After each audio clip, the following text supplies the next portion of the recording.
Right now, our area is navigating a massive environmental disaster, the potomac-sewage-crisis. And tonight, we are dedicating the next half hour to understanding exactly how this happened, how our community is being impacted, and also what comes next. Thank you for joining us tonight. I'm Lorenzo Hall. So tonight, DC Water says it is making progress inside the Potomac Interceptor to stabilize it. You can see some of that work there, but engineers still don't know what caused that break in the line. Emergency repairs will stretch into mid-March. DC Water insists drinking water is safe, but they're still telling people to keep themselves and their pets away from the water. That guidance is expected to be lifted as early as March 2nd, though. Our team is tackling every angle of this sewage crisis tonight. But first, let's get to Annie Yu, who's going to show us how we got here. Monday, January 19th, the Potomac Interceptor sewer line collapsed. By the end of that week, DC Water set up a bypass to reroute wastewater around the broken section. 10 days after the initial collapse, no more overflow of sewage was detected. But on Super Bowl Sunday, February 8th, we saw a second significant overflow into the Potomac. 4 days later, DC Water announced its repair and restoration plan. The following day, we learned those repairs would take anywhere from 4 to 6 weeks. Warnings were also issued for people and pets to avoid the Potomac River. On Monday, February 16th, we saw a political showdown begin between President Trump and Maryland Governor Wes Moore over this sewage crisis. The two have been trading blows about who's responsible ever since.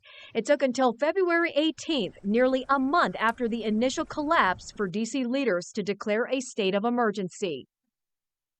And that was our Annie Yu reporting. Now, we heard from D.C. Mayor Muriel Bowser a few hours ago. She says her request for federal help has not been approved by President Donald Trump yet. Another pending request. Mayor Bowser wants the federal government to reimburse D.C. and D.C. Water for all costs related to this spill. Well, we know this spill is taking a toll on our environment, and it could take months before we know its true impact.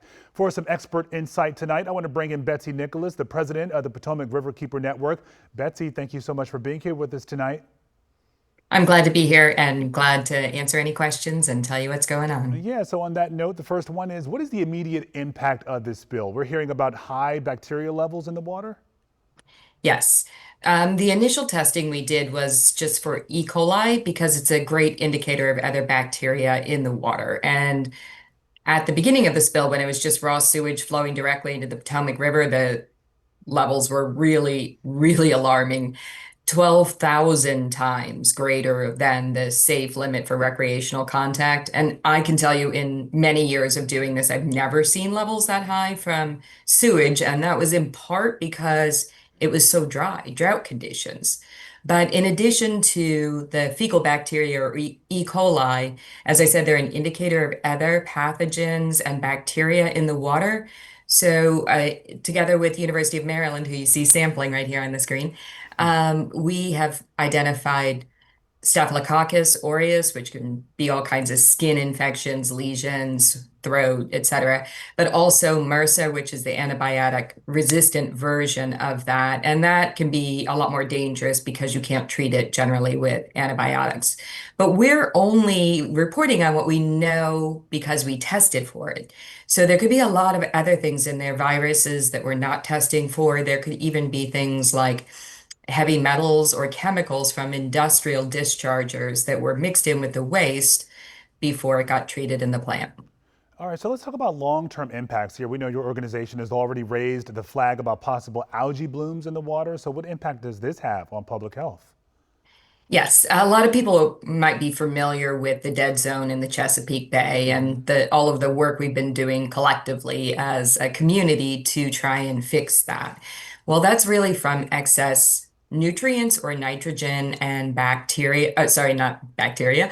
Too much thoughts of bacteria of late. Nitrogen and phosphorus in the water. And what it does is basically causes anaerobic digestion, but most importantly, it pulls the oxygen out of the water. So that's why you have that dead zone. Nothing can live there because there's no oxygen. Well, this was a great big load of nitrogen and phosphorus into the river with this organic material. So it could lead to algae blooms, which also then kill the the oxygen in the water, as well as just more nitrogen and phosphorus adding to that overall loading in there. So that's going to mean that things like habitat on the bottom of the river for spawning fish won't be able to grow as well. It won't have the oxygen it needs. You can't get sunlight there if you've got a bunch of sediment and solids from the sewage that have settled down there. So it could have pretty significant impacts on the wildlife. All right, Betsy, so I have roughly 30 seconds left. We've seen quite a bit of rain this week, and more rain is on the way in the forecast. Snow potentially as well this weekend. Any concerns on how this could impact the river? Yes, and actually, our testing just from yesterday showed a spike because of the rain and also the thawing of the ice. Then more bacteria was released into the river. That's typical. It always happens when it rains. But here we're seeing greater levels of it because there was already so much of the sewage on the riverbanks and on the ground, and it washed in and then bumped up the bacteria levels in the water. So be careful. Don't get out there, especially after it rains. Give it some space and time, and hopefully it can heal. All right, Betsy Nicholas with the Potomac Riverkeeper Network. Thank you so much for your time in this update tonight. We appreciate it, and we'll be staying in touch too. Sounds good. Glad to be here. All right, you stay safe. All right, so it sounds like the weather is a big factor here. So I want to bring in the Chief Topper Shut Top. We've already seen a lot of rain this week. How much has fallen and how much more is on the way? And we also know snow is in the mix too. Yeah, so we'll kind of add all those things together. So first we'll start what's fallen in the past, say 24 hours. And it's been a pretty general rainfall of under an inch, but you get into the blue and also some of the magenta and it's well over an inch. So I'll kind of zoom in here. So upstream, 2.6 inches around Shepherdstown. So that all has to drain down into the Potomac. The blue is over an inch of rain. And then even, over toward Aldie, as you go out, 50, a little bit up 15, we're looking at 3.3 inches. Okay, so that fell yesterday. Most folks did have an inch. So here's some of the, general readings, almost an inch and a half really in Winchester and DC, 1.4 in Thermont, 1.12 in Vienna, Arcola, 1 inch. So a general inch across the metro with pockets of heavier rain because of those earlier rain showers we had. Now, we can't forget this. We're still in a severe drought across most of the metro, at least either side of 95 and points west. Not quite as bad as you move off to the east. Now, this weekend, we are looking at snow and rain. We're going to add another inch liquid to the entire river basin, okay? So nothing crazy. I don't think we'll see any flooding. But again, we're adding about an inch as we go through Sunday into early Monday morning. Thank you, Top. So we know the price tag for cleaning up the river is going up every single day. Right now, DC Water estimates it could cost $20 million to manage. So we've been asking who's paying for it. Our local lawmakers say it could trickle down to us. I don't know if they've got insurance for this kind of thing, but if they're not insured, then they're going to have costs. And if they're going to have costs, I would expect it to wind up on ratepayers. So there are cost shares. Yeah, and it's not just DC Water customers who could be impacted. Some utility companies in Maryland and Virginia buy their water wholesale from DC Water. So here's how that breaks down. According to DC Water CEO, 45% of the water running through the impacted interceptor goes to customers in DC.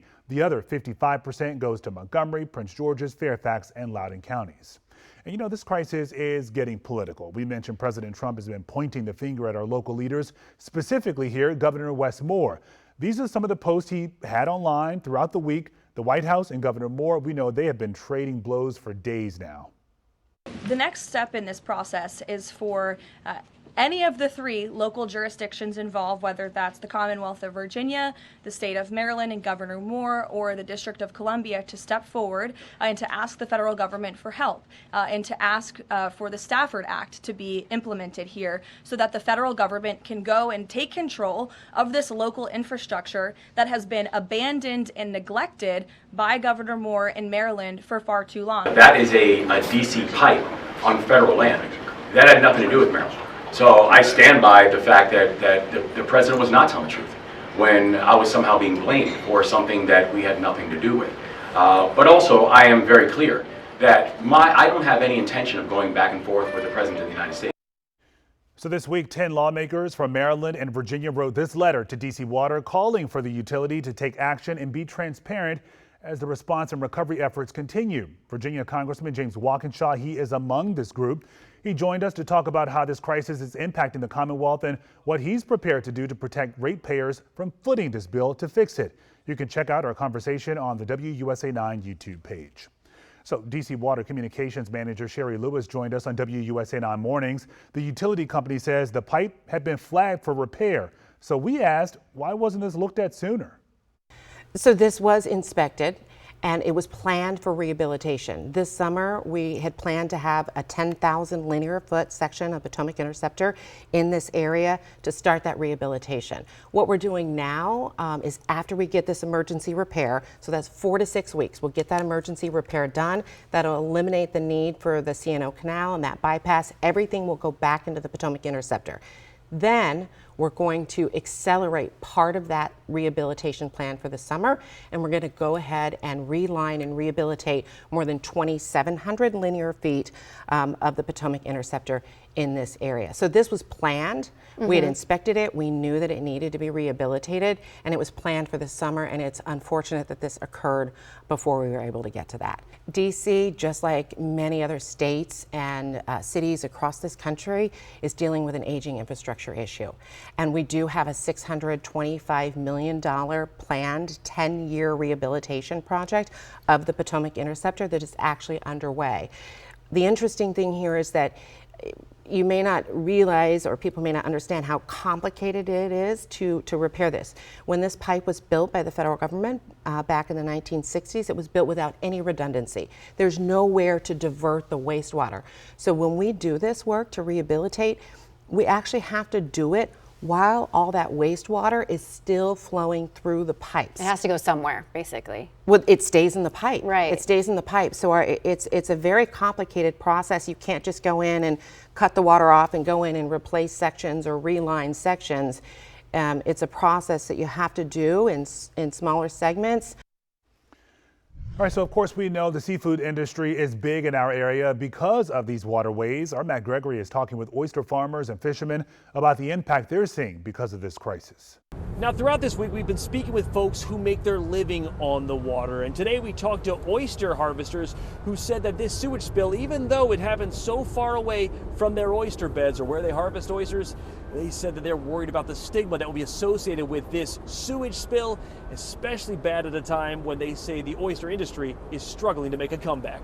The sewage spill in the DC area has made a mess downstream, especially for oyster harvesting. Health department came out to start with and closed bridge to the 301 bridge, a precautionary shutdown. Over Zoom, we talked with Robert T. Brown, the president of the Maryland Watermen's Association. So following the sewage spill, Maryland, as a precaution, restricted harvesting of shellfish along the Potomac. They didn't know how far it would go or whatever. And what prolonged it was so much ice they couldn't get out, and they test the water to see, how far it was. Now, testing continues to show no contamination in the Potomac River oyster harvesting areas, so in the lower Potomac, harvesting has resumed there. However, restrictions are still in place out of an abundance of caution near Cedar Point Neck down to the 301 bridge in Charles County. And for watermen like Brown, that news is a shell half full. If you had market, you were doing real good. A lot of people didn't have market, but maybe 1-2 days a week. Before the spill, ice stalled the oyster harvesting, and not to mention, not a lot of buyers. People just aren't consuming oysters like they used 2 years ago. Seems like we've missed a couple of generations of people that aren't doing it. That's why Brown says after this sewage mess, the oyster industry is going to need new marketing, starting with announcements from state officials. We need them to come out with a strong stand on it, saying, look, we've tested this, and this. Everything is clear. Now, another section of the seafood industry that's been hit is the charter fishing, because going forward, they say they don't have clear guidance on whether or not they can go out and fish in the Potomac or not. Potomac River's over there. From his slip along the Anacostia River, Captain Tim Blanchard says a few summers back he could see the demand for charter fishing on the horizon. In proper DC, where you can get that experience of seeing the Washington Monument and the Lincoln Memorial and the Kennedy Center and haul in a 25-pound catfish, it's pretty phenomenal. Years later, like a good fishing story, Fish the Potomac keeps growing, catching catfish and rockfish up and down the Potomac.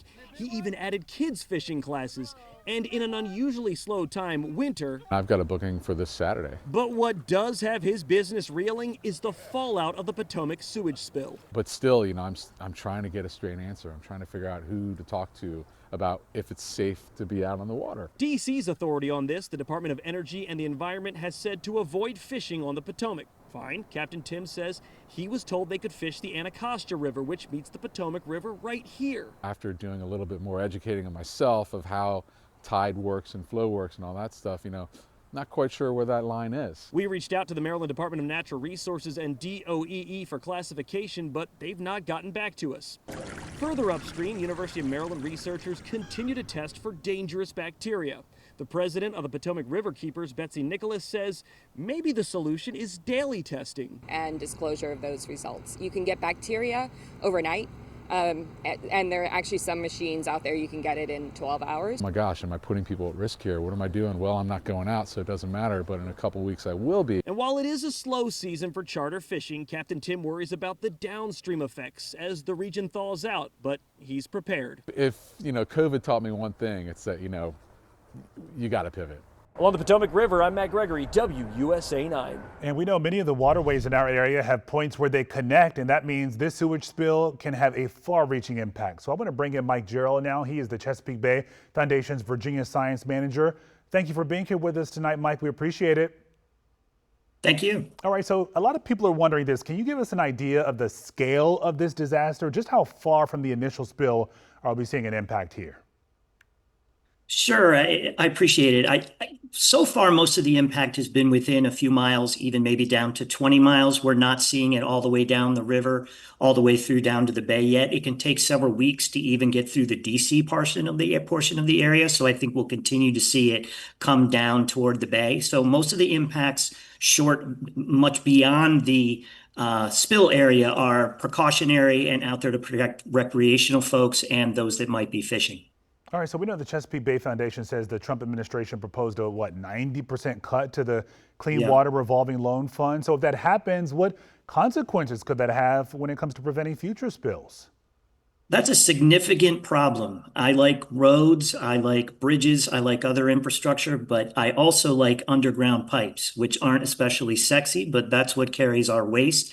And those things are very important. We don't see them, but they carry every flush, they carry every shower, and when they fall apart, these sort of things happen. So it's absolutely a priority that the Trump administration, that EPA take action to make sure things are funded and to have these big projects that are typically federally funded move forward. Folks are ready to do it. They know how much it costs. The local leaders, the state leaders are ready to go.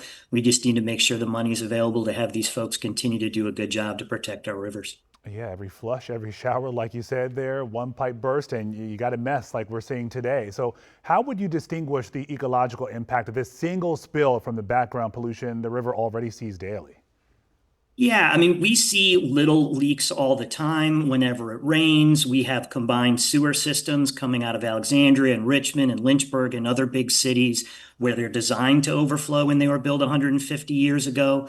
So we have this level of pollution that can occur over a year's time, but this big flush right at one time is one of the biggest we've seen. We've certainly seen the results of the testing that have been done with colleagues by the Potomac River Keeper, Potomac Conservancy, Maryland, the University of Maryland. This is a significant problem. We hope that the time of year with the cold and with the flows that we're seeing, that dilution can help us a little bit, but we're going to have to see what the testing results that were mentioned in your piece earlier show and when it might be safe, when we can get back out on the water again. Yeah, I want to go back to a point you mentioned earlier here, Mike. You talked about it taking weeks potentially for you to see any signs of this spill reaching the Chesapeake Bay. So what does testing look like on your end?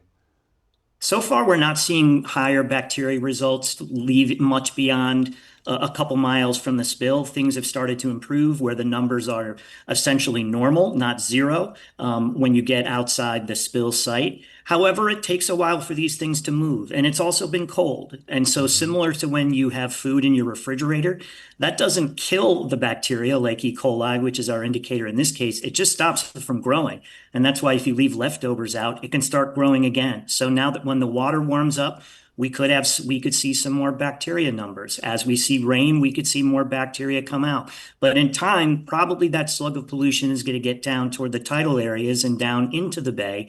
And we'll have to keep a close watch on that. My eyes will be on the lower Potomac and that part of the bay, absolutely in the spring when the weather gets warmer, when algal blooms can happen. And when they die off, we get low dissolved oxygen levels and we can have fish kills and other problems. We haven't seen any of that yet, but so far, most of the problems that we have documented have been very close to the spill site. The people are being very smart about abundance of caution all the way down to the bay to make sure that we keep everything safe. Okay, that's what we'd like to hear. So we know, again, it's about to warm up soon. A lot of folks are want to get out in the water, Mike. So in your opinion, what is it going to take to declare this crisis over? Continued testing. I like what was mentioned earlier, that continue to test this, continue to have folks very conscious what they're seeing on the water in terms of if they see dead fish, if we have folks that are out there and seeing any sort of problems to report it, to continue to have DC Water and our partners with the local river groups report those numbers on a day-to-day basis. DC Water has a website that's been doing an excellent job of showing those results. So let's keep our eye on it to see if we see changes in color of the water, if we see debris in the water, if we see floating fish. Once we confirm that we're not seeing those sort of things and we have numbers that match up to that, I'm very confident that the state of Maryland and the state of Virginia will release those precautionary advisories. And once that happens, it can be safe to go back on the river. What I always say to people, however, is within 48 hours of a big storm, stay out of the river. That's not from this sort of spill. That's from runoff of bird waste, pet waste, other waste on the land. You want to stay out of that river. But on a sunny day, hopefully in the spring, once we get all this cleared out, it should be completely safe to get back on the Potomac. All right, a lot of good information. You made me feel better about all of this. I hope so. Mike Gerald with the Chesapeake Bay Foundation's Virginia Science Manager. Thank you so much for being here with us. We appreciate it. All right, so we know this sewage spill could affect some upcoming festivities on and around the water. That includes the iconic Cherry Blossom Festival. Our Katie Lusso caught up with the organizers at the tidal basin. It's hard not to be concerned about the impacts, especially here along the tidal basin where peak bloom could happen in the next few weeks. The amazing thing about the cherry blossoms and the beauty of those is that it transcends whatever else is happening in the city and in the community because it brings everybody together. The branches along the tidal basin are bare now, but Sarah Rabin-Spiro with the National Cherry Blossom Festival says peak bloom will be here soon, and so will the tourists. Actually about 1.6 million people who visit the festival every year. More visitors equals more business. The economic impact on DC really can't be overstated because so many people are coming and really coming out from hibernation in the winter into this really beautiful opportunity to celebrate our city. But as the blossoms prepare to bloom, the sewage spill in the Potomac is stirring up concerns. Is there concern at all that this could impact, we have cherry blossom season, obviously, right next to the Potomac. I'm kind of not gonna address that because I need more information. Are you concerned at all that there would be any sort of impact from the sewage spill on the Cherry Blossom Festival? We always hope it won't, right? We're going to plan for the best, but we're going to work with our partners to do that. But really, we think that the beauty of this festival and this city coming together is really going to be more important than anything else. She reminds us most of the main events, like the parade, the Blossom Kite Festival on the National Mall, and the Cherry Blossom 10-mile race are not centered on the Potomac itself. She says between all of the free events and the beauty of the trees, she believes people will not be deterred. What is the message you want to send to people who are watching everything unfolding with the sewage spill and they're maybe rethinking some of their plans when it comes to coming to DC for this? Short answer, don't. We really think that DC is the most beautiful city. With the cherry blossoms, with the people, with everything that's happening, it's really an amazing opportunity. I would hate for anybody to miss that. And she says they will continue to monitor the situation both with the National Park Service and the mayor's office. Along the tidal basin, I'm Katie Lusso, WUSA 9. All right, so you know WUSA 9 has long been committed to closely following stories that impact our environment, and veteran environmental journalist and former WUSA 9 reporter Scott Broom has taken a nice break from retirement to join our conversation. Scott, it is so great to see you. Yeah, it's great to see you too, and Yeah. I'm so glad to join you. Thanks for inviting me tonight. Yeah, thank you. All right, so we know you covered the Potomac River for years. You are so actively engaged in the river conservation community. So you've been listening to our experts tonight about what's happening. What's your big take on what we're seeing here? Well, here are a couple things just to put it in perspective. This is truly a regional catastrophe. The sewage largely comes from Northern Virginia. That's what that pipe was built to serve, and Northern Virginia grew into it over the long period of time, many decades. The pipe broke just outside the DC line near Cabin John Bridge in Maryland, dumped water into the Potomac River, badly polluted it in the Maryland section, which flowed into DC. And of course, DC is dealing with this outfall.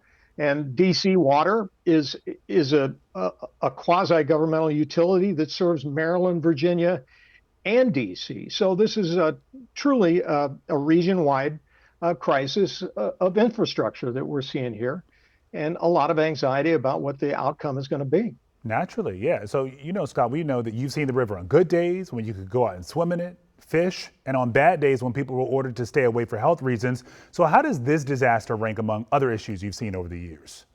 I think it is historically the largest spill that's occurred in the DC region. It's at 243 million gallons. So it's an unprecedentedly large one single event kind of sewage spill. But you got to remember, and a lot of our guests have already talked about this, there is a historic and long-time problem with smaller sewage spill events which have occurred since the beginning of urbanization.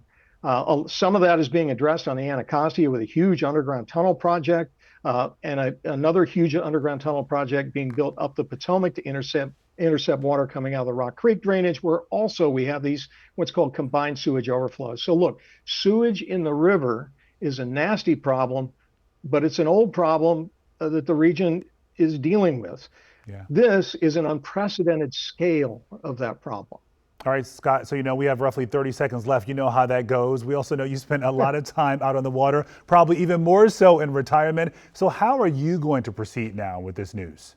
You got to look at the testing numbers. You have to count on Potomac Riverkeeper Network and others, as well as officials, to continue this testing and keep informing the public. Dilution is the solution in these kind of crises. And the fact is that the bacteria counts drop dramatically the farther downstream you get. That doesn't mean this isn't a problem. And as we just addressed from our expert with the Chesapeake Bay Foundation of Virginia, the cold weather impacts how the bacteria survive and move in the water.